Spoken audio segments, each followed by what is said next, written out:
झारखंड में तीन केंद्रीय जांच एजेंसियों की ताबड़तोड़ छापेमारी चल रही है। पिछले 1.5 सालों से ज़्यादा समय से ईडी की छापेमारी चल रही है। इस बीच में सीबीआई की एंट्री हुई है और अब आईटी यानी इनकम टैक्स की रेड चल रही है। कांग्रेस के राज्यसभा सांसद वरिष्ठ नेता धीरज साहू के रांची स्थित अन्य आवास में छापेमारी चल रही है। इस विषय को लेकर के कांग्रेस के प्रदेश अध्यक्ष राजेश ठाकुर ने तल्ख टिप्पणी की है। उन्होंने बताने की कोशिश की है कि जिन प्रदेशों में भी, जिन प्रांतों में भी बीजेपी की एनडीए की सरकार नहीं है, वहां की सरकारों को परेशान किया जा रहा है और ये कोई नई बात नहीं है। कांग्रेस इसके लिए तैयार है। और क्या कुछ उन्होंने कहा, जब आज डॉक्टर भीमराव अंबेडकर का पुण्यतिथि है, उस अवसर पर कार्यक्रम आयोजित किया गया प्रदेश कार्यालय में। उस दौरान उन्होंने मीडिया से बात की है। आप भी सुनिए राजेश ठाकुर ने इस विषय को लेकर के क्या कुछ कहा है। देखिए, आज बाबा साहब अंबेडकर जी की पुण्यतिथि है और इस अवसर पर हम लोगों ने संविधान को बचाने का संकल्प लिया है। जो स्थितियां बनी हुई हैं, जिस तरह से बाबा साहब ने संविधान को बनाने का काम किया था और समाज सुधारक के रूप में जाने जाते थे। सच पूछिए तो दलितों, वंचितों और गरीबों की आवाज़ थे।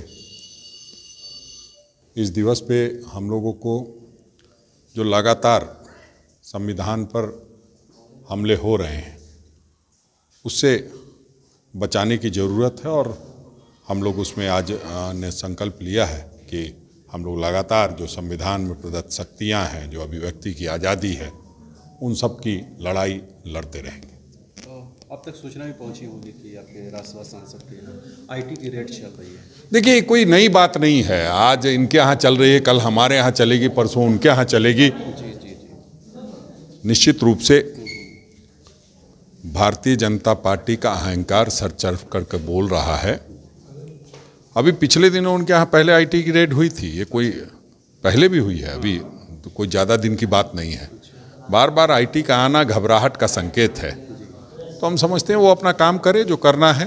हाँ, हम लोग इसके अब आदी हो चुके हैं कि रोज़ आए दिन इस तरह की कार्रवाई होगी और जो लोकतंत्र का गला घोटने का काम शुरू किया गया है वो जारी रहेगा। झारखंड में ईडी, सीबीआई, आईटी केंद्रीय जांच एजेंसियां ज़्यादा एक्टिव हैं। बिल्कुल, यहाँ सरकार नहीं है उनकी, तो सरकार में आने की बेचैनी लगातार इस तरह की कवायद करने को मजबूर कर रही है उन लोगों को।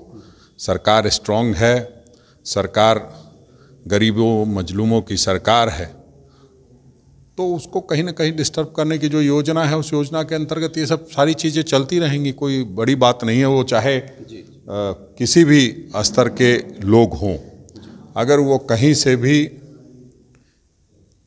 सरकार को चाहने वाले लोग हैं या इंडी गठबंधन को चाहने वाले लोग हैं, तो उनको डिस्टर्ब किया जाएगा।